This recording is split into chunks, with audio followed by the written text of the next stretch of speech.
সময়টা 2013 সালের 26শে মে। পরন্ত বিকাল। স্বাভাবিকভাবে আর 5টা দিনের মতোই সেদিনের বিকালটাও রৌদ্রতাপে পিচ ঢালা রাস্তায় মানুষদের চলাফেরা যেন নিত্যদিনের মতো ছিল।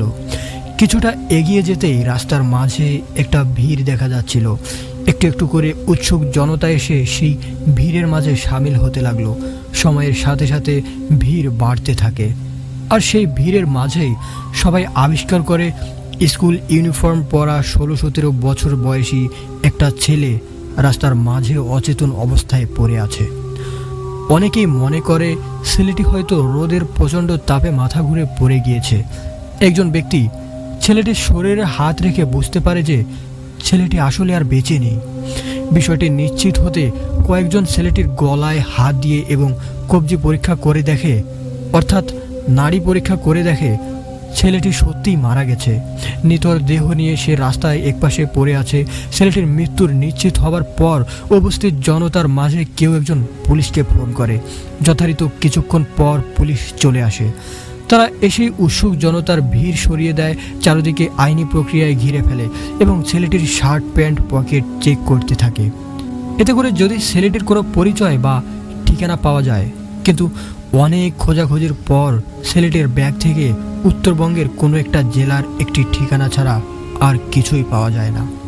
এরপর পুলিশ লাশটিকে ময়নাতদন্তের জন্য অর্থাৎ পোস্টমর্টমের জন্য বাংলাদেশের সুনামধন্য একটি মেডিকেল কলেজে পাঠিয়ে দেয়। কিছুক্ষণের মধ্যেই যথারীত লাশটি মেডিকেলে পৌঁছে যায়। সেখানে থাকা একজন চিকিৎসক লাশটিকে শেষবারের মতো পরীক্ষা করেন এবং একটি স্ট্রেচারে করে মর্গে পাঠিয়ে দেন। অল্প কিছু সময়ের মাঝেই ডোম চলে আসে। ডোম ছিল মধ্যবয়স্কের একজন পুরুষ, মাথায় কাঁচা পাকা চুল আর মুখে চাপ দাড়ি। সেই মুহূর্তে সে নেশা একদম বুঁদ হয়েছিল। ডোমরা সাধারণত এমনই হয়ে থাকে, লাশ কাটার আগে তাদের প্রচুর পরিমাণে নেশা করতে হয়। ডোম পোস্টমর্টমের জন্য রেডি হয়, কিন্তু কর্তব্যরত চিকিৎসক তখনও অনুপস্থিত। মেডিকেলের একজন স্টাফ এসে তাকে খবর দিয়ে যায় ডাক্তার আসতে একটু দেরি হবে। ডোম যথেষ্ট অভিজ্ঞতা হওয়ার ফলে সে ডাক্তারকে ছাড়াই লাশ কাটা শুরু করবে বলে ভাবে, আর সাথে সাথে এভাবেও ভাবে যে লাশের অর্গানগুলো কেটে আলাদা করে রাখলে ডাক্তার সাহেব পরে এসে স্বল্প সময়ে সেগুলো দেখে নিয়ে কাজ শেষ করতে পারবেন। এই ভেবে সে লাশ কাটতে শুরু করে দিল। লাশ কাটার এক পর্যায়ে গলার মাংস বরাবর একটা অংশ কাটার পর সেই ডোম সেখানে একটি পাথর দেখতে পেল। রক্তে লেগে থাকার কারণে পাথরটার রং বোঝা যাচ্ছিল না, বিধায় সে পাথরটি নিয়ে পাশে থাকা বালতির ভেতর অর্থাৎ বালতির পানিতে ধুয়ে দেখল যে নীল রঙের একটি পাথর। পাথরটি দেখে বেশ দামি বলে মনে হচ্ছিল, তাই সে লোভ সামলাতে না পেরে পাথরটি নিজের প্যান্টের পকেটে ঢুকিয়ে ফেলে আর ভাবতে থাকে যে এই পাথর বিক্রি করে নেশার সামগ্রী কেনা যাবে। এরপর সে লাশ কাটা শেষ করবে। ঠিক এমন সময় কর্তব্যরত চিকিৎসক চলে আসেন মর্গে, আর অনেকটা সময় নিয়ে লাশের বিভিন্ন অর্গান চেক করে উনি ডোমকে বলেন, ছেলেটির মৃত্যুর কারণ আমার বোঝা হয়ে গেছে, আপনি লাশের সেলাই সহ বাকি কাজ শেষ করে ফিরে যেতে পারেন, আমি বেরোচ্ছি। এই বলে ডাক্তার মর্গের রুম থেকে বেরিয়ে চলে যান, আর ডোম লাশটি সেলাই করছিল। এমন সময় সে পুরুষ কণ্ঠের করুণ সুরে কান্নার আওয়াজ শুনতে পায়। কান্নার আওয়াজটা এতটাই করুণ ছিল যে যে কোনো ব্যক্তির কানে গেলে কষ্টে তার বুক ফেটে যাবে। ডোম তার সেলাই থামিয়ে মনে মনে ভাবছিল, এত বছর ধরে এখানে কাজ করছি, আজ পর্যন্ত কিছুই শুনলাম না, আবার কিছু দেখলামও না, তাহলে হঠাৎ এমন কান্নার আওয়াজ কোথা থেকে আসছে? মনে হয় আজকে একটু বেশি নেশা করে ফেলেছি, তাই এসব ভুলভাল শুনছি। মনে মনে নিজের সাথে এসব কথা বলে ডোম তার লাশ সেলাইয়ের কাজে মনোযোগ দেয়। লাশ সেলাই প্রায় শেষ। ঠিক এমন সময় সে শুনতে পায় কোনো পুরুষ কণ্ঠ খুব সুন্দরভাবে তাকে ডাকছে, যেটা নিয়েছো সেটা দয়া করে ফেরত দিয়ে দিও, না হলে বড় ক্ষতি হবে। ডোম কথা শুনে সেলাই বন্ধ করে দেয় আর প্রচণ্ড ভয়ে ঘামতে থাকে। সে একটু সাহস নিয়ে জিজ্ঞেস করে, কে কে কথা বলছে, কে? ডোমের কথা শেষ হবার আগেই সেই পুরুষ কণ্ঠ আবার বলে ওঠে, যা নিয়েছো ফেরত দিয়ে দিও, নাহলে বড় ক্ষতি হবে। এবার ডোম আরও ভয় পেয়ে যায়, কিন্তু সে নিজেকে সান্ত্বনা দিয়ে ভয় কাটাতে বিড়বিড় করতে থাকে, হ্যাঁ হ্যাঁ হ্যাঁ, আজকে হয়তো একটু বেশি চড়িয়ে ফেলেছি, তাই এসব আওয়াজ শুনছি। সে একটু ভয়ে ভয়ে লাশ সেলাই করতে করতে ভাবে, এই পাথরটা বিক্রি করে নেশার জিনিস কিনবো, এটা আমি ঠিক নিয়ে যাব। এরপর সে আবার লাশ সেলাইয়ে মন দেয়। সেলাই শুরু করতে তার মনে হতে থাকে মর্গের ভেতর সে ছাড়াও অন্য কারো উপস্থিতি আছে। তার কানের কাছে কান্নার সেই আওয়াজ যেন আবারও স্পষ্টভাবে আসতে থাকে, আর একটু পরপর আওয়াজটা তার বাম কান থেকে ডান কানের দিকে, আবার ডান কান থেকে বাম কানের দিকে ঘুরতে থাকে। পরক্ষণেই কান্নার আওয়াজ থেমে যায় আর রুমটি একদম পিন ড্রপ সাইলেন্ট হয়ে যায়। হঠাৎ সেই নীরবতা ভেঙে আবারও ডোম শুনতে পায় কেউ রুমের চারটা কোণা থেকে একসাথে বলছে, ফিরিয়ে দাও, দয়া করে ফিরিয়ে দাও, ওটা নিয়ে যেও না এখান থেকে, ফিরিয়ে দাও। ডোম সব শুনে অস্থির হয়ে নিজেকে বলতে থাকে, সব ভুল, আমি ভুল শুনছি আমি। এভাবে নিজের সাথে কথা বলতে বলতে ডোম লাশ সেলাই শেষ করে ফেলে, আর সে ভয়ে ভয়ে খুব দ্রুত লাশটিকে ঢেকে দেয়, হিমাগারে রেখে তড়িৎ বেগে মর্গ ত্যাগ করে। কিছুক্ষণ পর পুলিশ আসে ময়নাতদন্তের কাজ শেষ হয়েছে কিনা জানার জন্য। ময়নাতদন্ত শেষ হয়ে গেছে দেখে মেডিকেলের সমস্ত পেপার ওয়ার্ক সম্পন্ন করে লাশটিকে ছেলেটির ব্যাগে থাকা একটি ঠিকানায় পাঠাবার জন্য অ্যাম্বুলেন্সের কাছে হস্তান্তর করা হয়। জীবনের প্রথমবারের মতো মাইক্রোবাসের স্টিয়ারিং ছেড়ে অ্যাম্বুলেন্সের স্টিয়ারিংয়ে হাত রাখলেন অ্যাম্বুলেন্স চালক। তার জীবনের প্রথম ভাড়ায় এই লাশটি বহন করে নিয়ে যেতে হবে প্রায় 1.5 ঘন্টার পথ। হাসপাতালের সব ঝামেলা মিটিয়ে লাশ নিয়ে ঠিক 10টায় রওনা দিলেন অ্যাম্বুলেন্স চালক ও তার সহকারী। লাশটির প্রথম গন্তব্যস্থল ছেলেটির এলাকার থানা। হাসপাতাল থেকে বেরিয়ে প্রায় 1.5 ঘন্টার পথ। যতদূর চোখ যায় বিস্তীর্ণ খোলা মাঠ আর ফসলি জমি, সাথে পাকা রাস্তার দুপাশে বড় বড় গাছের সারি। রাতে অ্যাম্বুলেন্সের হেডলাইটের আলোতে একটা মোহময় পরিবেশ তৈরি হয়েছে রাস্তা জুড়ে। কিছু দূর যেতেই অ্যাম্বুলেন্স চালক একটা ক্ষীণ ও ফিসফিস শব্দ শুনতে পেলেন।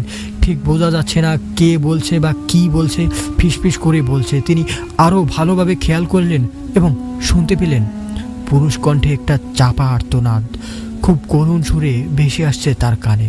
রাস্তার মাঝে যা কিছুই ঘটে যাক না কেন, আপনি দয়া করে গাড়ি থামাবেন না।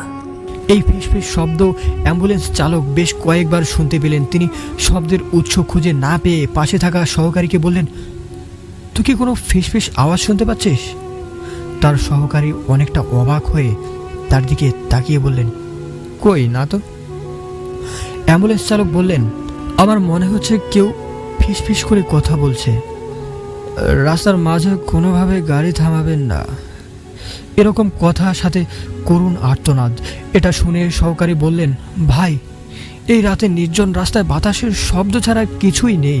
আপনি নতুন নতুন অ্যাম্বুলেন্স চালাচ্ছেন, তাই হয়তো মনের ভুলে এসব শব্দ শুনছেন। আমি তো কিছুই শুনিনি। এটা হয়তো আপনার মনের ভুল। আপনি নিশ্চিন্তে গাড়ি চালান, কোনো সমস্যা নেই, মাত্র তো এটুকুই পথ। সহকারী কথা শুনে অ্যাম্বুলেন্স চালক মনের ভুল ভেবে আবারও স্বাভাবিকভাবে গাড়ি চালানো শুরু করেন।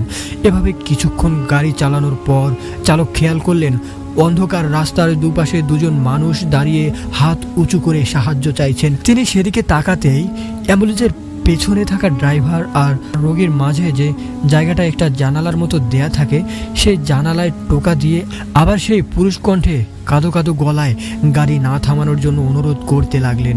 এবারের অনুরোধটা যেন একটু স্পষ্টভাবেই শুনতে পেলেন তিনি, কিন্তু তিনি খেয়াল করলেন তার পাশে থাকা হেল্পার খুব স্বাভাবিকভাবেই বসে আছে। সে রাস্তার দুজন লোককেও লক্ষ্য করছে না, তাই তিনি গাড়ি না থামিয়ে রাস্তার লোক দুজনকে পাশ কাটিয়ে সামনে চলে গেলেন। কিছু দূর গাড়ি চালানোর পর চালক খেয়াল করলেন রাস্তার পাশে আবারও সেই দুজন লোক আগের মতোই হাত তুলে দাঁড়িয়ে সাহায্য চাচ্ছে। তবে এবার ব্যাপারটি চালক এবং হেল্পার দুজনেই একসাথে দেখলেন। ঠিক সেই সময় চালক আবার শুনতে পান সেই করুণ সুরে পুরুষের কণ্ঠে বলে চলছে, আমি আপনাকে হাত জোর করে অনুরোধ করছি, দয়া করে গাড়ি থামাবেন না। চালক এবার মনের ভুল ভেবে গাড়ি থামাতে চাওয়ার কথা হেল্পারকে বললেন। হেল্পার বলে, গাড়ি থামায় না, নির্জন রাস্তায় রাতে এমন করে অনেক ডাকাতি হয়। কিন্তু চালক একজন মহিলা মানুষকে সাথে রেখে তাদের কাছে গিয়ে গাড়িটি দাঁড় করালেন। চালক এবং হেল্পার খেয়াল করলেন রাস্তায় দাঁড়িয়ে থাকা লোক দুজন মাঝবয়সী, একজন পুরুষ এবং একজন মহিলা। পুরুষ লোকটি এগিয়ে এসে জানালেন সম্পর্কে তারা স্বামী স্ত্রী এবং কিছুক্ষণ আগেই তার স্ত্রীর মা মারা গিয়েছেন।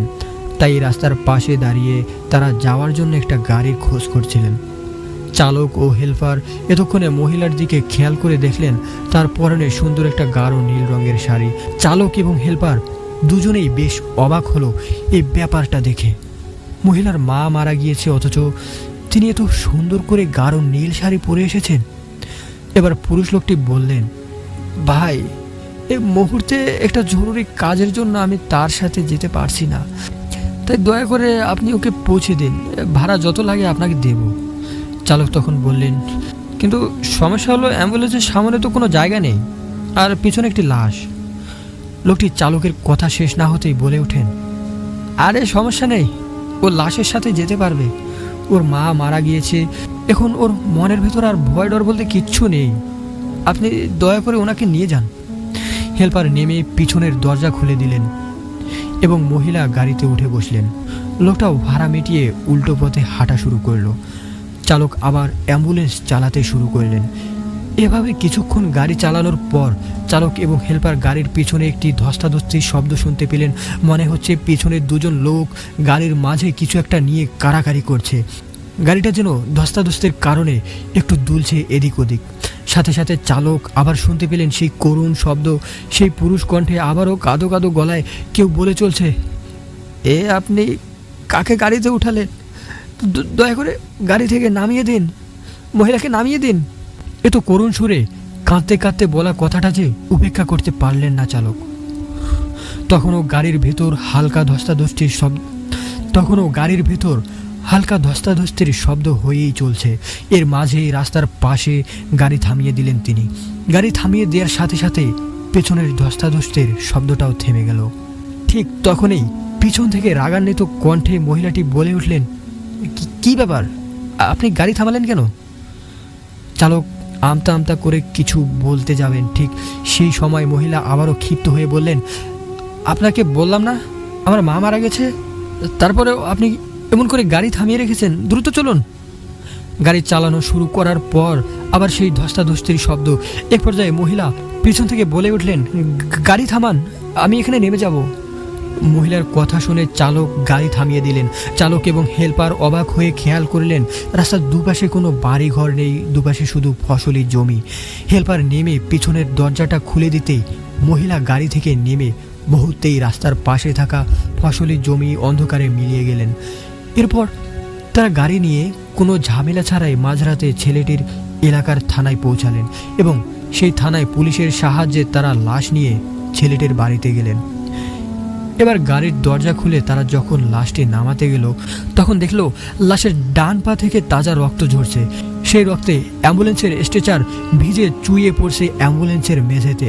সবাই ঘটনাটা দেখে রীতিমতো অবাক, কারণ ছেলেটি মারা গেছে অনেক আগে। সেখানে মৃতদেহ থেকে এমন তাজা রক্ত পড়া সত্যি ভয়ঙ্কর এবং প্রায় অসম্ভব একটা ব্যাপার। তারা রক্তের উৎস খুঁজতে গিয়ে দেখলো লাশের ডান পায়ে উরুর কাছে গোল করে একটা ক্ষত। মনে হচ্ছে অনেকটা যেন রক্ত চুষে খেলে যেমন হয় ক্ষতটি ঠিক তেমনই। আর তখনও সেখান থেকে তাজা রক্ত ঝরেই চলছে। লাশকে গোসল করিয়ে কাফন পরিয়ে জানাজা শেষ করে মাঝরাতে কবর দেওয়ার জন্য কবরস্থানে নিয়ে যাওয়া হলো। যেহেতু রাতেই কবর দেওয়া হবে তাই চালক এবং হেল্পার চিন্তা করলেন কবরটা দিয়েই যাই তাহলে। লাশ যখন কবরে নামিয়ে বাঁশের খাড়াল বিছিয়ে কবর দেওয়া হচ্ছে, চালক আর হেল্পার তখন কবর থেকে একটা দূরে দাঁড়িয়েছিলেন। হঠাৎ খেয়াল করলেন তাদের থেকে কয়েকটা কবর সামনেই 16-17 বছরের বয়সের একটা ছেলে মাটিতে বসে এক দৃষ্টিতে তাকিয়ে আছে তাদের দিকে আর অঝরে কেঁদে চলছে। তিনি ভাবলেন সে হয়তো মারা যাওয়া ছেলেটির বন্ধু, তাই বন্ধুর মৃত্যুতে এমন করে কান্না করছে। কিন্তু একটু পর খেয়াল করলেন ছেলেটি শুধু তার দিকেই তাকিয়ে কান্না করে যাচ্ছেন আর অন্য কারো দিকে তাকাচ্ছেন না। তিনি ভালো করে খেয়াল করে দেখলেন অন্য কেউ ছেলেটিকে দেখছেও না। ব্যাপারটা তখন বেশ ভয়ের আর অদ্ভুত লাগে তার কাছে। কবর দেয়া শেষ করে তারা যখন বাড়ির পথে যাত্রা শুরু করলেন তখন চালক খেয়াল করলেন গাড়ির হেডলাইটের আলোতে রাস্তার পাশে কবরস্থানে কাঁদতে থাকা সেই ছেলেটি রাস্তার পাশে বসে ঠিক আগের মতোই তার দিকে তাকিয়ে আছে এবং কান্না করছে। সে কিছুক্ষণ পর পরে রাস্তার পাশে এমন করে ছেলেটিকে দেখছিল। চালক তখন অনেকটা ভয় পেয়ে যান। তার মনে তখন একটাই প্রশ্ন, তিনি ছেলেটাকে পার করে আসার পরেও কেন বারবার এমন দেখছেন, আর শুধুমাত্র তার দিকে তাকিয়ে বা কেন কান্না করছে। এসব ভাবতে ভাবতে কিছু দূর এগিয়ে আবার দেখেন ছেলেটা রাস্তার পাশে তার দিকে তাকিয়ে কান্না করছে। চালক আবার ছেলেটির দিকে তাকাতেই হেল্পার চিৎকার দিয়ে ওঠে। হেল্পারের চিৎকার শুনে সামনে তাকাতেই চালক দেখে অপর দিক থেকে দ্রুত গতিতে একটা মালবাহী ট্রাক ছুটে আসছে। কিছু বুঝে ওঠার আগেই সে সজোরে ধাক্কা দেয় অ্যাম্বুলেন্সটাকে। অ্যাক্সিডেন্টের সাথে সাথে জ্ঞান হারিয়ে ফেলেন অ্যাম্বুলেন্সের চালক এবং হেল্পার। কিন্তু জ্ঞান হারানোর কয়েক মুহূর্ত পরেই আবার তাদের জ্ঞান ফিরে আসে। চালক এবং হেল্পার দেখতে পান তাদের কিছুই হয়নি। একটু আগে যে ট্রাকের সাথে অ্যাক্সিডেন্ট করলো তার কোনো চিহ্ন নেই, আর সব কিছু একদম ঠিকঠাক আছে। একটু পর নিজেকে স্বাভাবিক অবস্থায় ফিরিয়ে এনে একটু ভয়ে ভয়ে চালক আবার গাড়ি চালাতে শুরু করলেন। আবারও একটু দূরে এসে তিনি খেয়াল করলেন আবারও সেই ছেলেটি রাস্তার পাশে বসে তার দিকে তাকিয়ে আছে আর একটানা কান্না করে চলছে। ছেলেটির দিকে তাকাতেই তারা আবার আগের মতো করেই অ্যাক্সিডেন্ট করলো। আবার কয়েক মুহূর্তের জন্য জ্ঞান হারানোর পর জ্ঞান ফিরে দেখেন সব কিছু ঠিক এবং স্বাভাবিক। এবার চালক ও হেল্পার প্রচণ্ড রকমের ভয় পেয়ে যান। গাড়ির চালক আস্তে আস্তে গাড়ি চালানো শুরু করেন। কিছুক্ষণ বেশ স্বাভাবিকভাবে আসার পর দুজন খেয়াল করেন রাস্তার পাশে বিশাল একটা গাছের ডাল ভেঙে পড়ে আছে তাদের অ্যাম্বুলেন্সের সামনে। এটা দেখে দুজনেই অ্যাম্বুলেন্স থেকে নেমে সামনের দিকে দৌড় দেয়। একটু সামনেই তারা দেখতে পায় একটা চায়ের দোকান, আর দোকানে কয়েকজন লোক বসে চা খাচ্ছে। তারা সেদিকে দৌড়ে গেলে লোকগুলো উঠে দাঁড়ায়। চায়ের দোকানিরা তাদের বলে, আপনারা রাস্তার মাঝে গাড়ি রেখে এভাবে ছুটে আসছেন কেন? অ্যাম্বুলেন্স চালক তখন বলেন, দেখলেন না আমাদের গাড়ির ওপর একটা গাছ ভেঙে পড়লো। চায়ের দোকানি সহ বাকি সবাই তখন অবাক হয়ে তাদের দিকে তাকিয়ে থাকে। দোকানি বলে, কোথায় গাছের ডাল ভেঙে পড়ছে? সব কিছু তো ঠিকঠাকই আছে। আমি দেখলাম আপনারা গাড়ি থেকে নেমে আসছেন, হঠাৎ কি হলো?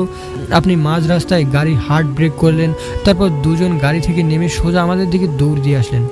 এই কথা শুনে চালক এবং হেল্পার দুজনেই পেছনের দিকে তাকিয়ে কোথাও কোনো গাছের ডালের চিহ্ন দেখতে পেলেন না। ফাঁকা রাস্তার মাঝে বাকি রাতটা ভয়ে ভয়ে এই চায়ের দোকানে কাটিয়ে সকালে চলে গেল।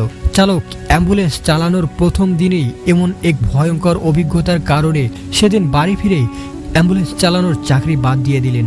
কিন্তু ঘটনা যেন তখনও তার পিছু ছাড়ছে না। তিনি প্রায় প্রতি রাতে একটা অদ্ভুত স্বপ্ন দেখতে শুরু করেন। তিনি স্বপ্নে দেখেন একজন 50 ব্যক্তি তার কাছে আসে। সেদিন রাতের গাড়ি থামিয়ে সেই মহিলাকে গাড়িতে তোলার ব্যাপারে খুব রাগান্বিত হয়ে অভিযোগ জানাচ্ছেন। কেন সেদিন রাতে এতবার বলার পরেও সে গাড়ি থামিয়ে ওই মহিলাকে গাড়িতে তুললেন, এটা বারবার জানতে চাচ্ছেন। এই বৃদ্ধা লোকটাকে তিনি এর আগে কোথাও দেখেননি বা চেনেন না। এরপর একটা পর্যায়ে গিয়ে দেখলেন লোকটা তাকে একটা অজানা জিনিস ফিরিয়ে দেওয়ার জন্য অনুরোধ জানাচ্ছে। একটু পরে অ্যাম্বুলেন্স চালকের ঘুম ভেঙে যায়। তিনি এই স্বপ্নের কোনো ব্যাখ্যা বুঝতে পারেন না। তিনি প্রথম দিন এটা স্বাভাবিকভাবেই মেনে নিলেন। এত কিছু ঘটে গেল গত রাতে, তাই হয়তো এমন হয়েছে এটা ভাবলেন। কিন্তু সমস্যা হলো প্রতিদিন রাতেই তিনি একই স্বপ্ন দেখা শুরু করলেন। বারবার সেই 50 লোকটা তার কাছে একটা অজানা জিনিস ফিরিয়ে দিতে বলছে। প্রায় 2 সপ্তাহ ধরে এই স্বপ্নের কোনো কুল কিনারা করতে না পেরে তিনি অনেকটা বাধ্য হয়ে সেই ছেলের বাড়িতে চলে যান। সেদিন রাতে যে বাড়িতে তিনি লাশ নামিয়ে দিয়েছিলেন সেই বাড়িতে গিয়ে দেখতে পান ছেলের বাবা মারা গিয়েছেন এবং তাকেও তার ছেলের পাশে কবর দেওয়া হয়েছে। তিনি আশেপাশের কয়েকজনকে তার স্বপ্নে দেখা বৃদ্ধাটির চেহারার বর্ণনা দিলেন, এমন কাউকে তারা দেখেছেন কিনা। সবাই তাকে হতাশ করে দিয়ে বলে এমন কাউকে তারা কোনোদিন দেখেনি। সেখানে কোনো তথ্য না পেয়ে তিনি আবার বাড়িতে ফিরে আসেন, কিন্তু স্বপ্নের সেই লোকটা তার পিছু ছাড়ছে না। তাই তার সাথে ঘটে চলা ঘটনার ব্যাখ্যা এবং রহস্য উন্মোচনের জন্য মরিয়া হয়ে ওঠেন তিনি। এর পরিপ্রেক্ষিতেই তিনি যত দ্রুত সম্ভব সেই মেডিকেলে আসার জন্য রওনা হন। মেডিকেলে পৌঁছাতে পৌঁছাতে অনেকটা রাত হয়ে গিয়েছিল। তিনি মেডিকেলে এসে যে ডাক্তার সেই ছেলের পোস্টমর্টেম করেছিলেন তাকে খুঁজতে শুরু করেন। ডাক্তার খুঁজে পাওয়ার পর ডাক্তার কিছুটা ব্যস্ত থাকায় তাকে বাইরে গিয়ে অপেক্ষা করতে বললেন। ডাক্তার বাইরে এসে তাকে কি হয়েছে জিজ্ঞেস করতেই সে ডাক্তারের পিছনের দিকে অবাক চোখে তাকায় আর কিছু বলার আগেই অজ্ঞান হয়ে মাটিতে লুটিয়ে পড়ে। ডাক্তার এই আকস্মিক দৃশ্য দেখে থমকে যান এবং তাকে সাহায্য করার জন্য আশেপাশের লোকজন ডাকতে শুরু করেন। লোকজন ডাকার জন্য ডাক্তার যখন এদিক ওদিক দেখছিলেন, তখন পিছন দিকে চোখ পড়তেই তিনি দেখেন খাকি কাপড় পরিহিত একজন মধ্যবয়সী লোকও অজ্ঞান হয়ে পড়ে আছে। ডাক্তারের আশেপাশের লোকজন এবং হাসপাতালের স্টাফদের সাহায্যে তাদের দুজনকে ভেতরে নিয়ে শুইয়ে দেন। ঘটনা 3 ঘণ্টাখানেক পর অ্যাম্বুলেন্স চালকের জ্ঞান ফিরে আসে এবং অনেকটা উত্তেজিত হয়ে সে ডাক্তারের কাছে গিয়ে তাকে জিজ্ঞেস করে, ওই লোকটি কে? আপনার পিছনে যে লোকটি দাঁড়িয়েছিল সেই লোকটি কোথায়? ডাক্তার তার কথা বুঝতে না পেরে তাকে জিজ্ঞেস করে, সে কোন লোকটির কথা বলছে? উত্তরে অ্যাম্বুলেন্স চালক ডাক্তারকে বলে, তার পিছনে যে লোকটি খাকি কাপড় পরে দাঁড়িয়েছিল সেই লোকটি কোথায়? ডাক্তার কিছুটা অবাক হন, কেননা অ্যাম্বুলেন্স চালক এবং সেই খাকি কাপড় পরিহিত লোকটি কখনোই একজন আরেকজনের পরিচিত নন। এই বিষয়ে তিনি নিশ্চিত ছিলেন, কেননা খাকি কাপড় পরিহিত লোকটাকে তিনি চিনতেন আর ভালো করেই জানতেন সে সব সময় নেশাগ্রস্ত থাকে, কিন্তু তবুও অ্যাম্বুলেন্স চালক কেন বারবার সেই লোকটিকে তো মরিয়া হয়ে খুঁজছেন।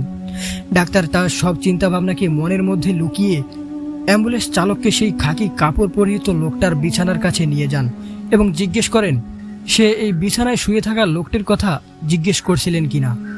উত্তরে অ্যাম্বুলেন্স চালক হ্যাঁ বলেন এবং সেই লোকটির দিকে এক দৃষ্টিতে তাকিয়ে থেকে লোকটির পরিচয় জানতে চান।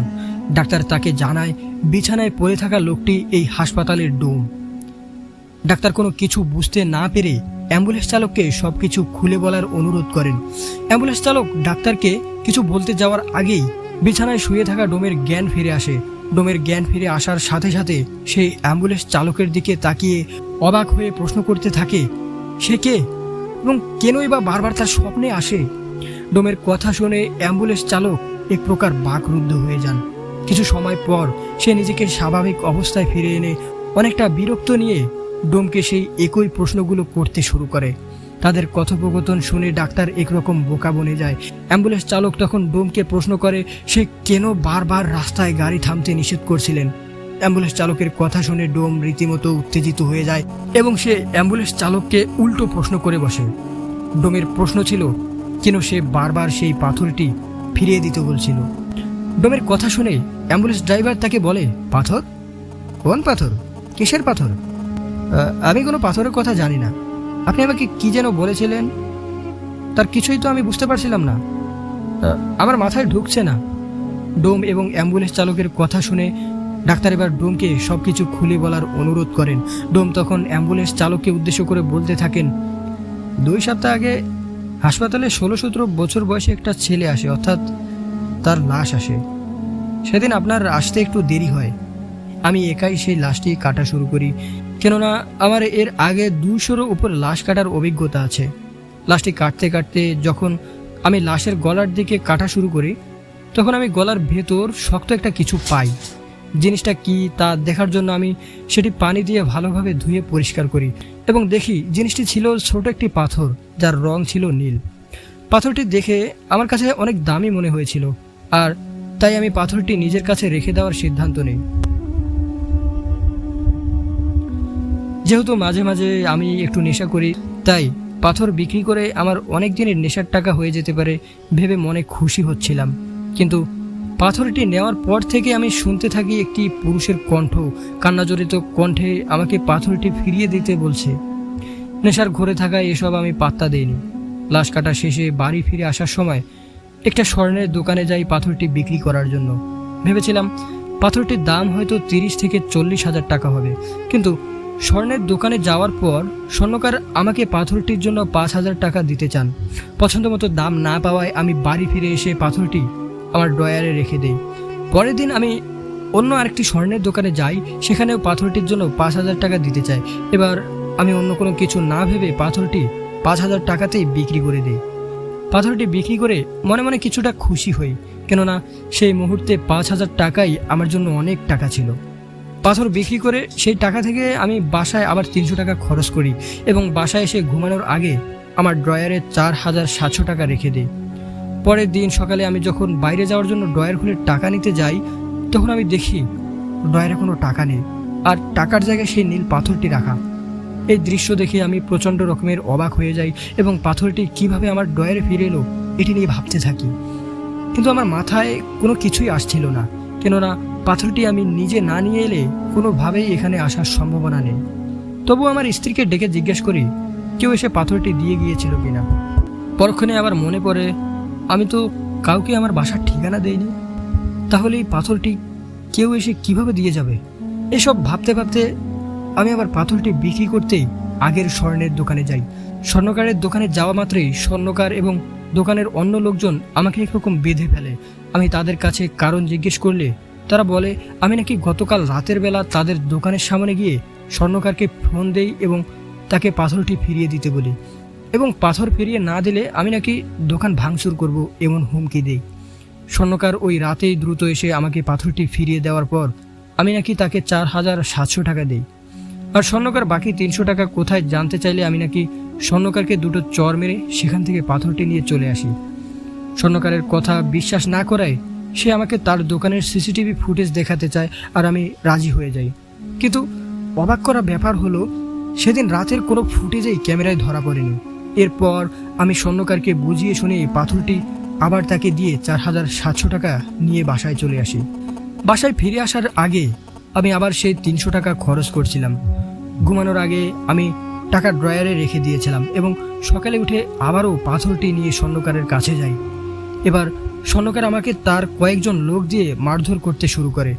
আমি তাকে মারধর করার কারণ জিজ্ঞেস করলে সে আমাকে বলে আমি নাকি গতকাল রাতেও আগের মতোই এসে তাকে ফোন দেই এবং পাথরটি ফেরত চাই।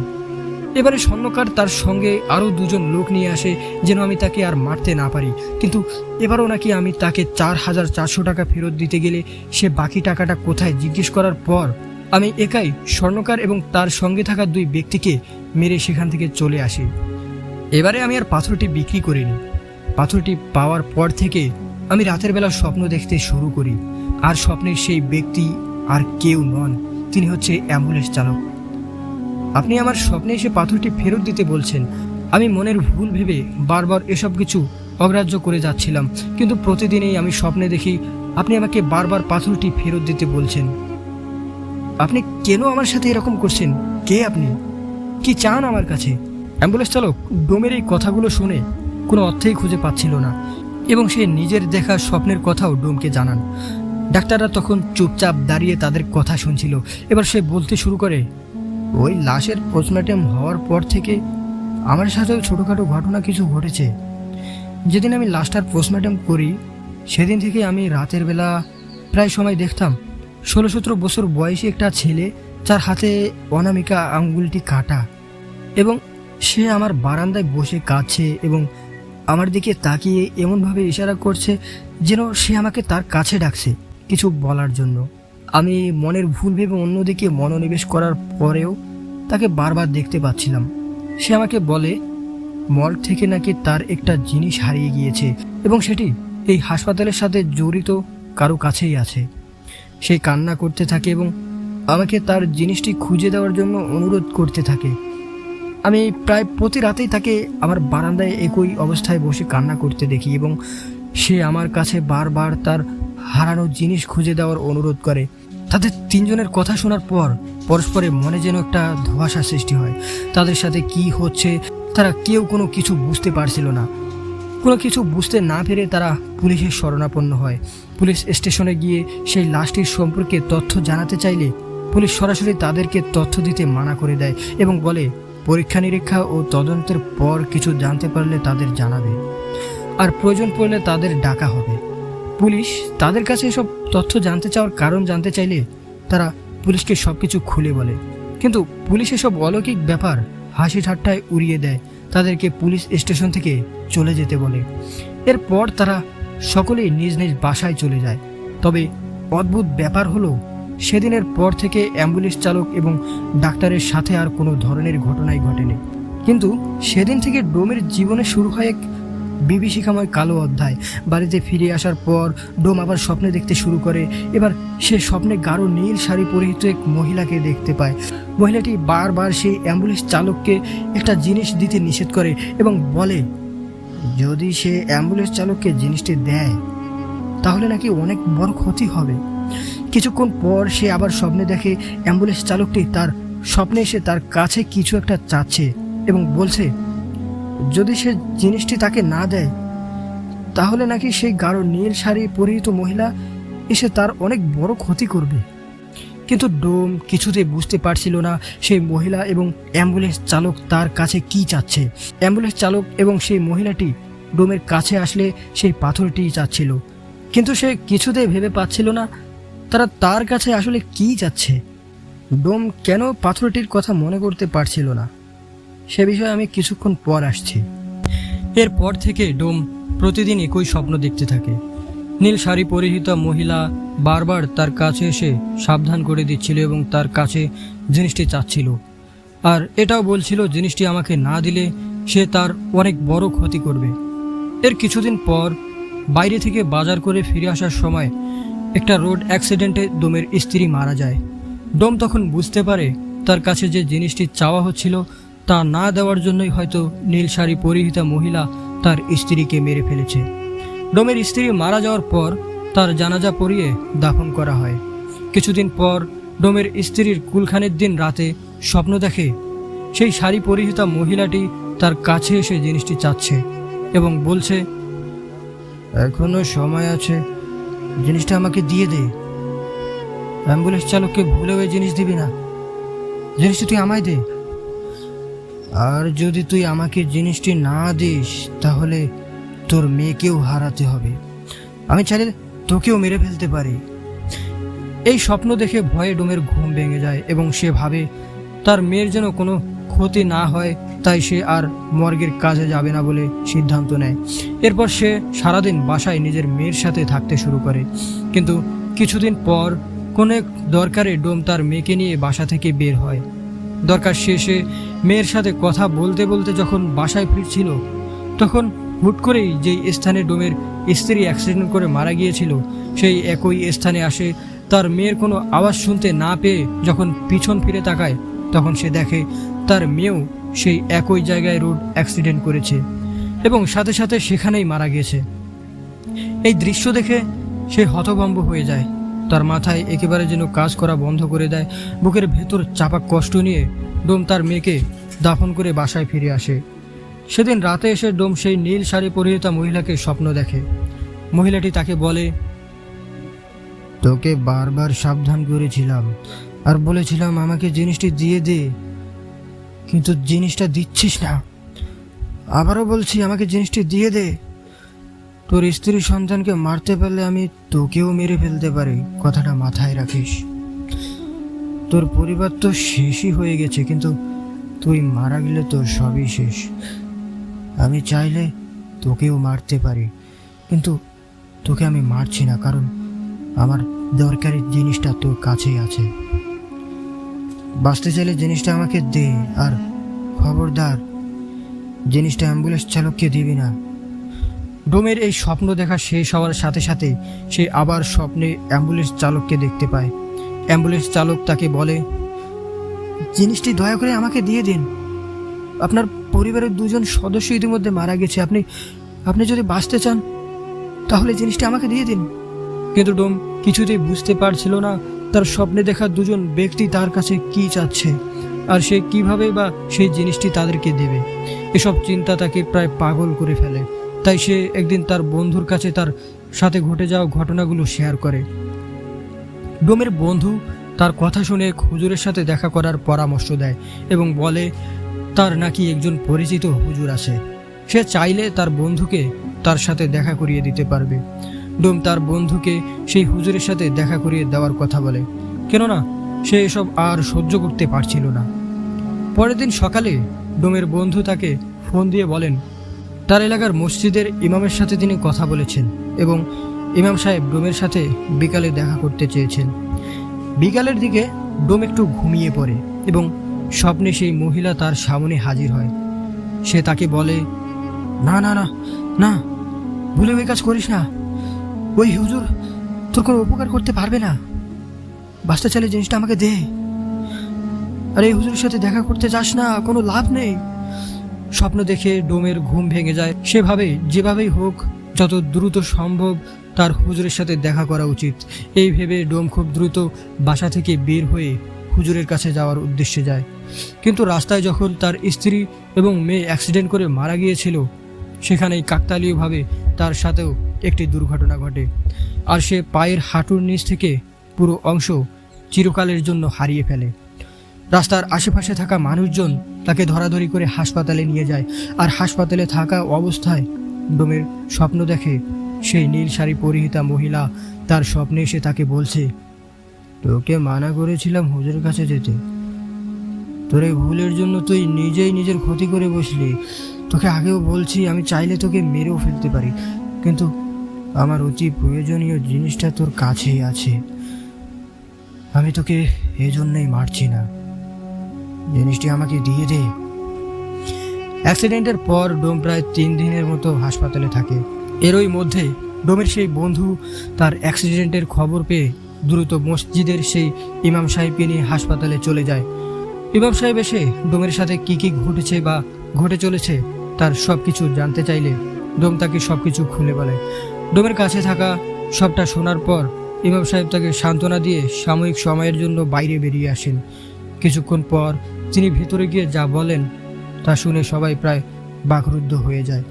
তিনি ডোমের বন্ধুকে ডেকে বললেন, আপনার বন্ধুকে কালো জাদু করা হয়েছে।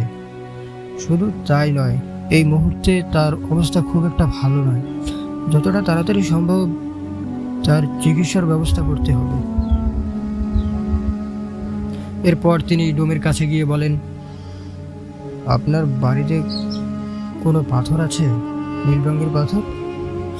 ইমাম সাহেবের এই প্রশ্ন শুনে ডোম রীতিমতো হতচকিয়ে যায়, কারণ ঘটনাগুলো বিস্তারিতভাবে বললেও তিনি ইমাম সাহেবকে নীল পাথরের কথাটি বলেননি। তাহলে তিনি পাথরটির ব্যাপারে কিভাবে জানলেন? কথাটি ভাবার সময় ইমাম সাহেব যখন আবারও তাকে এই একই প্রশ্ন করেন, তখন ডোম সবটা শুরু থেকে বলতে থাকেন। ডোমের কাছে থাকা পাথরের ব্যাপারটি শুনে ইমাম সাহেব কপালে হালকা চিন্তার ছাপ দেখা যাচ্ছিল। এদিকে ছুটি কাটিয়ে ডাক্তার বিশ্বাস যখন হাসপাতালে এসে জানতে পারলেন সেই ডোম অ্যাক্সিডেন্ট করেছে, তখন তিনি তার কেবিনে গিয়ে ইমাম সাহেবকে দেখতে পান।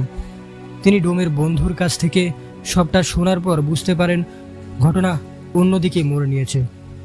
তাই তিনি ইমাম সাহেবের কাছে গিয়ে নিজের সাথে ঘটে যাওয়া এবং সেই অ্যাম্বুলেন্স চালকের সাথে ঘটে যাওয়া ঘটনাগুলো একে একে বলতে শুরু করেন। ডাক্তারের কাছে থেকে সব কিছু শোনার পর ইমাম সাহেব আর বুঝতে বাকি রইল না যে আসলে কী ঘটতে চলেছে। তাই তিনি আর দেরি না করে ডাক্তারের পারমিশন নিয়ে ডোমকে বাড়িতে নিয়ে যান। তিনি যখন ডোমের ঘরে পা রাখেন, ঠিক তখনই তিনি বুঝতে পারেন সেই বাড়িতে ঢুকতে অদৃশ্য কোনো একটি শক্তি তাকে বাধা দিচ্ছিল, যেটা কিনা তার চেয়েও অনেক শক্তিশালী। তাই তিনি নিজের এবং ডোমের ও তার বন্ধুর শরীর বন্ধ করে প্রবেশের চেষ্টা করেন। তবুও শুধুমাত্র ইমাম সাহেবের ক্ষেত্রেই এক ধরনের বাধা অনুভূত হচ্ছিল। পরবর্তীতে ইমাম সাহেব ভাষ্যমধ্যে ব্যাপারটি ছিল ঠিক 2 চুম্বকের সমেরুর মতো। 2টি চুম্বকের সমেরু যেভাবে একে অপরকে বিকর্ষণ করে, ঠিক তেমনি ইমাম সাহেবকে ডোমের বাড়িতে ঢুকতে দেওয়ার বাধা প্রদান করা হচ্ছিল। পরিস্থিতির অবনতি হতে পারে ভেবে তিনি ডোম এবং তার বন্ধুকে ভিতরে পাঠান পাথরটি নিয়ে আসার জন্য। কিন্তু ঘরের ভিতর গিয়ে পাথরটি হাতে নেওয়ার সাথে সাথেই দরজা আপনা আপনি বন্ধ হতে শুরু করে। ইমাম সাহেব নিজের মতো করে চেষ্টা করার পরেও পরিস্থিতি অনুকূলে আনতে না পারায় তিনি ওস্তাদের সাথে যোগাযোগ করেন এবং তার সাহায্য নিয়ে ডোম ও তার বন্ধুকে ঘর থেকে বের করে আনেন। তবে তখনও তিনি পাথরটি হাতে নিতে পারছিল না। কোনো এক অদৃশ্য শক্তি পাথরটি তার হাতে নিয়ে বাধা সৃষ্টি করছিল, কিন্তু আল্লাহর কালামের উপর তো আর কিছুই নেই। তাই বিভিন্ন তদবিরের মাধ্যমে তিনি পাথরটি নিয়ে একটা সাদা বক্সে বন্দি করে নেন। এই ঘটনা চলাকালীন ইমাম সাহেব নিজের তদবিরের মাধ্যমে পুরো ঘটনাটি জেনে গিয়েছিলেন, কিন্তু এই ঘটনাগুলো ঘটার পেছনে যাদের হাত ছিল তিনি তাদেরকে খুঁজে তাদের মুখ থেকে এই ঘটনা শুনতে চেয়েছিলেন। তাই তিনি দেরি না করে 16-17 বছর বয়সী ছেলেটির বাড়ির খোঁজ নিয়ে সেদিকে রওনা হন। সেই এলাকায় যাওয়ার পর ইমাম সাহেব রাস্তায় একজন কিশোরীকে দেখতে পান, যে কিনা তার দিকে অপলক দৃষ্টিতে তাকিয়ে কেঁদে চলেছে। কিন্তু সেই কিশোরের মলিন মুখেও মিষ্টি একটা হাসি। প্রথমে ব্যাপারটি তিনি বুঝতে না পারলেও রাস্তায় কয়েকবার ঘটনা লক্ষ্য করার পর তিনি সবটা বুঝতে পারেন। গন্তব্যস্থলে পৌঁছে তিনি সরাসরি ছেলেটির বাড়িতে চলে যান এবং তার মায়ের সাথে কথা বলেন। কিন্তু সেখানে গিয়ে তিনি রীতিমতো অবাক হয়ে যান, কারণ মাত্র 3 দিন আগে ছেলেটির মাও এই দুনিয়া থেকে বিদায় নিয়েছে। ব্যাপারটি ইমাম সাহেবের কাছে যেমন কষ্টকর, ঠিক তেমনই রহস্যজনক বলে মনে হলো। তিনি কবরস্থানে গিয়ে দেখেন বাবা, মা এবং ছেলের কবর একদম পাশাপাশি। মাত্র 1 মাসের মধ্যেই একই পরিবারের 3 জনেরই মৃত্যু। ছেলের মৃত্যু ছাড়া বাকি সবগুলো প্রায় স্বাভাবিক মৃত্যু। এরপর ইমাম সাহেব তার কবর জিয়ারত করেন এবং বুঝতে না পেরে আবারও নিজের ওস্তাদের সাথে যোগাযোগ করেন। তার ওস্তাদ বলেন, তুমি পাথরের বক্সটি বাবা মায়ের কবরের মাঝখানে রেখে সেটিকে মুক্ত করে দাও, বাকিটা সেখানেই দেখতে পারবে। ইমাম সাহেব তার ওস্তাদের কথা মতো কাজগুলো করার পর যা দেখলেন তা ছিল শরীর শিউরে ওঠার মতো। তিনি দেখলেন পাথরটির মুক্ত করে দেওয়ার পর কবরের পাশ থেকে করুণ সুরে আর্তনাদ এবং কান্নার আওয়াজ আসছে। ব্যাপারটি দেখে তিনি কিছুটা ভয় পেয়ে যান। তবে তিনি যখন সালাম দিয়ে কথা বলার চেষ্টা করেন, তখন অদৃশ্য কেউ তার সালামের উত্তর নিয়ে কবরের পাশ থেকে বলতে শুরু করেন। কণ্ঠটা ছিল একটা পুরুষ কণ্ঠের মতো। তিনি বলেন, ওয়ালাইকুম আসসালাম। আপনাকে আমি কি বলে যে ধন্যবাদ জানাবো আমি জানি না। শেষ পর্যন্ত আপনি আমাকে আমার গন্তব্যস্থলে পৌঁছে দিয়েছেন, কিন্তু যাদের জন্য আমার এত লড়াই তারা আজ পৃথিবীতে নেই। এটা বলে আবারও চাপা সুরে কান্নার আওয়াজ। ইমাম সাহেবের কিছু কথা বলে তাকে সান্ত্বনা দেওয়ার চেষ্টা করেন এবং জিজ্ঞাসা করেন আসলে তিনি কে এবং তাদের সাথে সম্পর্ক কী। কিছুক্ষণ পর সেই অদৃশ্য পুরুষ কণ্ঠে তার নাম বলে এবং বলতে থাকে, আমি একজন জিন।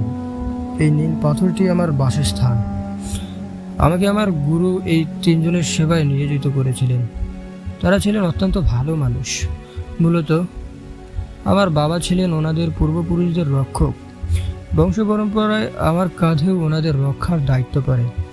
আমি অনেক চেষ্টা করেছি তাদেরকে রক্ষা করার, কিন্তু কিছু বিশ্বাসঘাতকের কারণে আজ সব হারাতে হলো, এমনকি পরিবারটাকেও।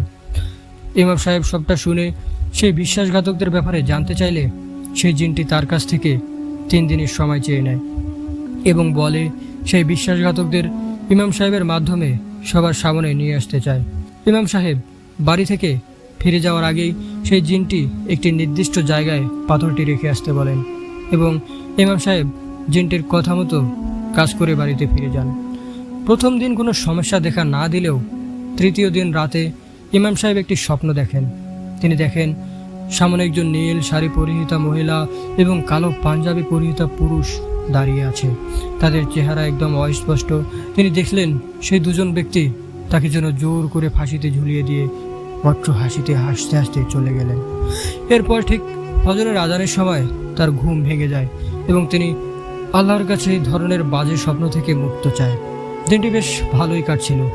ওই দিন সন্ধ্যা 6:30টার দিকে তিনি মাগরিবের নামাজ পড়িয়ে বাড়ি ফেরার পথে পেছন থেকে একজনের সালাম শুনে দাঁড়িয়ে পড়েন। কণ্ঠস্বর বেশ পরিচিত। তিনি বুঝতে পারেন এই সেই নীল পাথরের ভিতরে থাকা জিন। আজ 3 দিন পূর্ণ হওয়ায় সে সেই বিশ্বাসঘাতককে ধরিয়ে দিতে এসেছে। কিন্তু প্রথমেই জিনটি বলে ওঠে, হুজুর, একটা দুঃসংবাদ আছে। সেই ডোম আজ ভোর রাতে মারা গিয়েছে।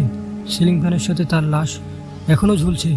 এটা শুনে ইমাম সাহেবের ভেতরের স্বপ্নের ব্যাপারটা মনে পড়ে যায়। তিনি হোমরা চোমরা খেয়ে বাড়ি গিয়ে পুলিশকে ফোন করে সবটা জানান এবং পুলিশ সেই ডোমের লাশ উদ্ধার করে। কিন্তু তদন্তের সময় পুলিশ ইমাম সাহেবকে দোষী ভেবে বসে, কারণ সেই এলাকায় কেউই ডোমের মৃত্যুর ব্যাপারটা জানে না। কিন্তু ইমাম সাহেব এত দূর থেকে সবটা কিভাবে জেনে গেল? তারা ইমাম সাহেবকে গ্রেপ্তার করে থানায় নিয়ে গেল। অনেক তথ্য আর অলৌকিক ঘটনার বর্ণনা দিয়ে তিনি পুলিশের কাছে একটা ফাঁকা রুমে একা থাকার অনুমতি এবং কিছুটা সময় চেয়ে নেন। পুলিশ সবটা শোনার পর তাকে নিজের প্রমাণের জন্য একটি শেষ সুযোগ দেয় এবং একটি কক্ষে একা রেখে আসেন। ইমাম সাহেব সেই কক্ষে যাওয়ার পর আসনে বসিয়ে জিনটিকে ডাকেন এবং বিশ্বাসঘাতকদের ব্যাপারে জানতে চান। এবার জিনটি বলতে থাকে, এই সব কিছুর পেছনে দায়ী 16-17 বছর বয়সী ছেলেটির চাচা চাচি। তারাই আমাকে বন্দি করেছে আর তারাই আমাকে মেরেছে। তারা চেয়েছিল আমাকে বন্দি করে অসৎ কাজে ব্যবহার করবে, কিন্তু আল্লাহর অশেষ রহমতে আমি বেঁচে গিয়েছি। ওই চাচা চাচি সবাইকে মেরে স্বার্থ হাসিলের পর গা ঢাকা দেওয়ার জন্য ওই ছেলের বাড়িতেই বসে আছে। আপনি যত তাড়াতাড়ি সম্ভব পুলিশের সাহায্য নিয়ে তাদের আটক করুন, নয়তো তারাও আরও মানুষের ক্ষতি করবে। জিনের কাছে থেকে সবটা শোনার পর ইমাম সাহেব তাকে বিদায় দিয়ে পুলিশকে সবটা জানান। তবে পুলিশ এ ব্যাপারে বিশ্বাস করতে নারাজ। ইমাম সাহেব পুলিশকে শেষবারের মতো ভরসা করার অনুরোধ জানালে পুলিশ ব্যাপারটি বুঝতে পারে এবং ফোর্স নিয়ে বেরিয়ে পড়ে। সত্যি বলতে ব্যাপারটি অবিশ্বাস্য হলেও সত্য যে পুলিশ বাড়িতে রেড দেওয়ার পর দুজন ব্যক্তিকে খুঁজে পায়, যারা এখানে তন্ত্রবিদ্যার চর্চা করছিল। তাদের কাছে থেকে দুটো বই, একটি মাথার খুলি এবং একটি পাত্রে 3টি অনামিকা আঙ্গুল পাওয়া যায়। দুটো আঙ্গুলি ডান হাতের এবং একটা বাঁ হাতের। পুলিশ সবকিছু সংগ্রহ করে তাদের আটকের পর ফিরে এলো। ইমাম সাহেবের মাধ্যমে আস্তে আস্তে সব রহস্য উন্মোচন হতে থাকে। সেই চাচা চাচির কাছে থেকে শোনা ঘটনাটির প্রতিটি অংশ গায়ে কাটা দেওয়ার মতো। মানুষ এতটা জঘন্য হতে পারে তা কল্পনারও বাইরে। চাচা চাচি, ইমাম সাহেব এবং পুলিশের কাছে ঘটনাটি যেভাবে বলেছিলেন, আমিও ঠিক সেভাবেই লেখা শুরু করেছি। আমি তখন অনেক ছোট, পরিবারের সবচেয়ে ছোট সদস্য হওয়ায় আদরের পরিমাণটা বেশ হলেও কোনো উপহার বা আবদার পূরণের দিক দিয়ে সবার কাছে বড় ভাইয়ের কদর ছিল বেশি। আমাদের 2 ভাইয়ের মধ্যে বড় ভাইকে আব্বা সবচেয়ে বেশি ভালোবাসতেন। ভাই যা চাইতেন আব্বা তাই দিতেন, কিন্তু আমার ক্ষেত্রে এমনটা ছিল না। তাই ছোট থেকে আমার মনে একটা ক্ষোভ জমতে থাকে। বড় ভাইকে এতটা আদর যত্ন করার মূল কারণ নীল পাথরের উত্তরাধিকার। নীল পাথরে হচ্ছে আমাদের পরিবারের রক্ষা কবচ। আমার দাদু একটা সময় জিন পালতেন এবং তাদের অনেকভাবে সাহায্য করতেন। বিধায় উপহারস্বরূপ প্রতিটি প্রজন্মকে রক্ষক হিসাবে একজন জিন পেয়ে থাকেন। আমার বাবাও পেয়েছিলেন। এদিকে পরিবারের পরবর্তী প্রজন্মের সবার বড় হওয়ায় আমার বড় ভাই ছিল পরবর্তী জিনের মালিক। এ পর্যন্ত সব ঠিক ছিল, কিন্তু মৃত্যুর আগে তিনি সম্পত্তির কিছু অংশ আমাকে দিয়ে বাকিটা বড় ভাইকে দিয়ে দিলেন। তার ধারণা ছিল যেহেতু তার মৃত্যুর পর বড় ভাই আমাকে দেখাশোনা করবেন, সেহেতু সম্পত্তির বড় ভাই অংশটুকু তার কাছেই থাক। কিন্তু ব্যাপারটা আমি একদমই মেনে নিতে পারিনি। আমি অনেকভাবে সম্পত্তি হাতানোর চেষ্টা করছি, কিন্তু সেই নীল পাথরের জিনের কারণে সম্ভব হয়ে ওঠেনি। এরপর ভাইয়ের বিয়ে হয়, একটা ছেলে সন্তানও হয়। এরপর আমারও বিয়ে হয়। বিয়ের পর আমার স্ত্রীকে দেখতাম সে বিভিন্ন মন্ত্র পড়ে অসুস্থ মানুষকে সুস্থ করে তুলত। তাই আমিও তার কাছে থেকে বিষয়গুলো শুনে আগ্রহ হয়ে শিখতে থাকি। একটা সময় আমরা দুজনেই কবিরাজি শুরু করে দিই এবং শক্তিশালী মন্ত্র শিখে চর্চা করতে থাকি। এদিকে আমার ভাতিজাও বড় হতে থাকে এবং আবারও সম্পত্তি পাওয়ার আশা শেষ হতে থাকে, কারণ আমার কোনো ছেলে মেয়ে নেই। সম্পত্তি এবং নীল পাথরের ভাগিদার সে একাই। তাই এ ব্যাপারে আমি আমার স্ত্রীর সাথে আলোচনা করলে সে ভাতিজাকে আমাদের দোকানে নিয়ে আসতে বলে। সেখানে থেকে আমরা কবিরাজের মাধ্যমে মানুষকে সুস্থ করে দিতাম। আমিও বড় ভাইয়ের সাথে কথা বলে ভাতিজাকে শহরে পাঠিয়ে দিতে বলি এবং ভালো স্কুলে পড়াবার আশ্বাস দেই। বড় ভাই আমাকে বিশ্বাস করে ভাতিজাকে পাঠিয়ে দিল। আমি রোজ স্কুল শেষে তাকে দোকানে নিয়ে বসতাম এবং আমাদের কাজগুলো দেখিয়ে তাকে আকৃষ্ট করার চেষ্টা করতাম। এমনটাই একদিন আমাদের পরিকল্পনায় আমরা সফল হই। আমার ভাতিজা মন্ত্রপাঠ করে অলৌকিকভাবে মানুষকে সুস্থ করার বিষয়ে অনেকটা আগ্রহী হয়ে যায় এবং আমাদের কাছে কবিরাজি শিখতে চায়। এটাই ছিল আমাদের মুখ্য সুযোগ। কাজ শেখানোর নাম করে কিছুদিন পর আমরা তাকে নিয়ে 3 দিনের জন্য গোসল করতে মানা করে দেই এবং ঘরের লাইট বন্ধ করে দরজা আটকে দিয়ে বসে থাকতে বলি। আর ওর বাবা মায়ের সাথে কথা বলতেও মানা করে দিই। আমাদের মূল উদ্দেশ্য ছিল ওর উপর জিনের আসর করিয়ে ওর নামে থাকা সম্পত্তিগুলো অন্যদের নামে লিখে নেওয়া। কিন্তু 3 দিন কেটে যাওয়ার পরেও আমাদের তন্ত্রবিদ্যা কোনো কাজই হচ্ছিল না। এটা দেখে আমরা দুজন বেশ অবাক হয়ে যাই। আমরা বিষয়টি ভেবে কোনো কুল কিনারা করতে পারছিলাম না, কারণ এই নিয়মে চললে জিনের আসর থেকে বাঁচা অসম্ভব। তাহলে ও কীভাবে বেঁচে গেল? এটা ভাবতে ভাবতেই আমার মনে একটা প্রশ্ন জাগে। আচ্ছা, নীল পাথরটা ওর কাছে নেই তো? কথাটা ভেবে আমার বুকটা কেঁপে ওঠে। তাই পরের দিন সকালে ওই স্কুলে চলে গেলে আমি আর আমার স্ত্রী পুরো ঘর তন্ন তন্ন করে খুঁজি। এক পর্যায়ে ওর আলমারির উপরে একটা বক্সে নীল পাথরটা খুঁজে পাই। ব্যাস, আর কি চাই? এতদিনে আমাদের সব স্বপ্ন, সব ইচ্ছে পূরণ হতে চলেছে। মনে মনে কথাগুলো ভাবতে ভাবতেই আমি পাথরটি নিয়ে বেরিয়ে পড়ি। এরপর প্রায় 1 সপ্তাহ চেষ্টা করে আমরা পাথরটির ভেতরে থাকা জিনটিকে কাবু করতে সক্ষম হই এবং তাকে নিজের বশে এনে কুফুরি করতে করতে রক্ষক থেকে ভক্ষকে পরিণত করে দেই। ওকে এমনভাবে কুফুরি করা হয়েছিল যে ওর নিজের প্রতি আর ওর নিজের কোনো কন্ট্রোল ছিল না। আমরা ওকে পাথরে আটকে পাথরটি অদৃশ্য করে আবার ভাতিজার পানিতে বোতলে ঢুকিয়ে দেই। আমাদের মূল পরিকল্পনা ছিল ভাতিজাকে এনে সম্পত্তি লিখে নেওয়া, আর পাথরটি চুরি হলেও এতে করে আমাদের ফেঁসে যাওয়ার সম্ভাবনা ছিল। আমি পাথরটির ওপর কুফুরি কালাম করে ওটার মাধ্যমে ভাতিজাকে মেরে ফেলার সিদ্ধান্ত নেই। এতে করে তার মৃত্যুর জন্য আমাদের উপর কোনো সন্দেহ আসবে না এবং ভাইয়ের সম্পত্তির ভাগটাও একটা সময় আমাদের কাছেই চলে আসবে। যেই ভাবা সেই কাজ। কুফরি করা পানি খেয়ে রাস্তার মাঝে পাথরটি ভাতিজার গলায় আটকে যায় এবং দম বন্ধ হয়ে যায়। এর পরের ঘটনাগুলো আপনারা সবাই জানেন। তবে আমরা এতদিন লুকিয়েছিলাম না, আমার ভাইয়ের বাড়ির আশেপাশেই ছিলাম এবং তাদের কুফরি করা পানি খাইয়ে আমাদের কথা ভুলিয়ে রেখেছিলাম, যাতে করে আমাদের ব্যাপারে পুলিশকে জানাতে না পারে। ভাতিজা মারা যাওয়ার দিন রাতে হাসপাতালে আমি শুধু অ্যাম্বুলেন্স চালক আর ডাক্তারকে দেখেছিলাম। সেই মুহূর্তে আমার উদ্দেশ্য ছিল নীল পাথর খুঁজে পাওয়া, কিন্তু অনেক চেষ্টার পরেও আমি কোনো খোঁজ পাইনি। তাই ডাক্তারের রুমালটা আমি চুরি করে নেই এবং সেটার মাধ্যমে সেই রাতেই আমি তাকে কালো জাদু করি। আর অ্যাম্বুলেন্সের চালককে কালো জাদু করার জন্য আমি জিনকে আমার স্ত্রীর সাথে পাঠিয়ে দেই। রাস্তায় গাড়ি থামিয়ে কোনো কিছু সংগ্রহ করার জন্য সেই রাতে অ্যাম্বুলেন্সের চালক যে দুজনকে দেখেছিল তাদের মধ্যে নীল শাড়ি পরা মহিলাটি ছিল আমার স্ত্রী, আর পুরুষ বেশে ছিল একজন জিন, যেটা তাকে দ্রুত সময়ে রাস্তা পার করতে সাহায্য করেছিল। ওই দিন আমার স্ত্রী কোনো এক বই পড়ছিলেন। যদি একই পরিবারের সকলের মৃত্যুর পর ছেলেদের ডান হাত এবং মেয়েদের বাম হাতের অনামিকা আঙ্গুল কেটে নিয়ে আসা হয়, তাহলে ক্ষমতা দ্বিগুণ বেড়ে যাবে।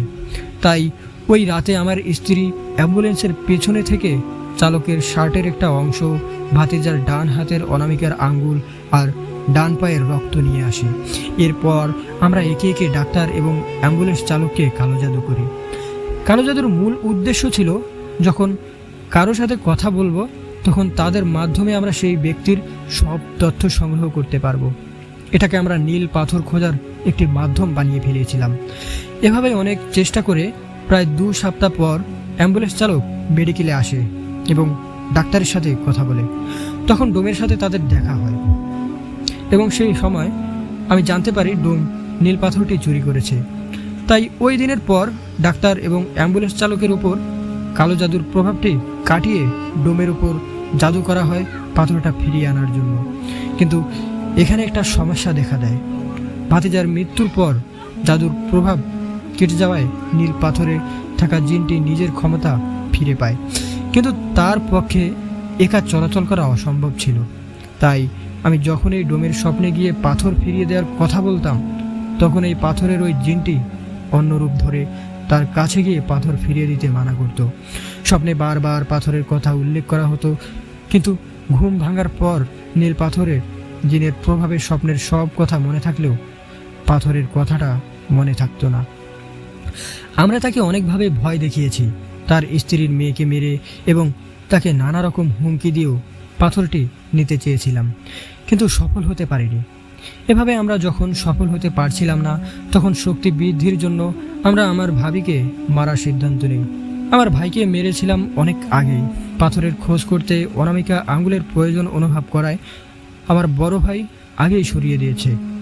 এবার পাথরটা নিজের কাছে আনার জন্য শেষ ব্যক্তি ছিল ভাবি। তাই একদিন সুযোগ বুঝে আমাদের পোষা জিনের মাধ্যমে ভাবিকেও সরিয়ে দেই এবং বাঁ হাতের অনামিকা আঙ্গুলটি কেটে নেই। আমরা প্রতিটি অনুষ্ঠানে উপস্থিত থাকতাম যেন কেউ আমাদের সন্দেহ না করে। আর আঙ্গুল নেওয়ার পর এমনভাবে প্রলেপ লাগিয়ে দেওয়া হতো সেটা খালি চোখে দেখে কেউ ধরতে পারবে না।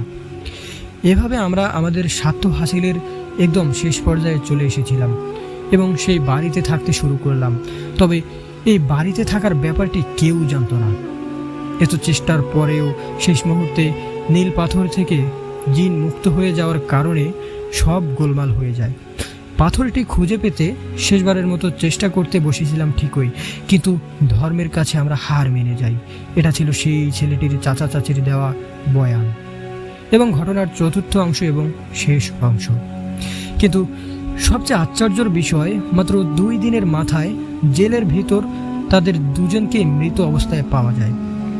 ভেতরে গিয়ে দেখা যায় তাদের দুজনের মাথা বাঁধা, শরীরের প্রত্যেকটি অঙ্গ মুচড়িয়ে উল্টো করে রাখা এক অলৌকিক ব্যাপার।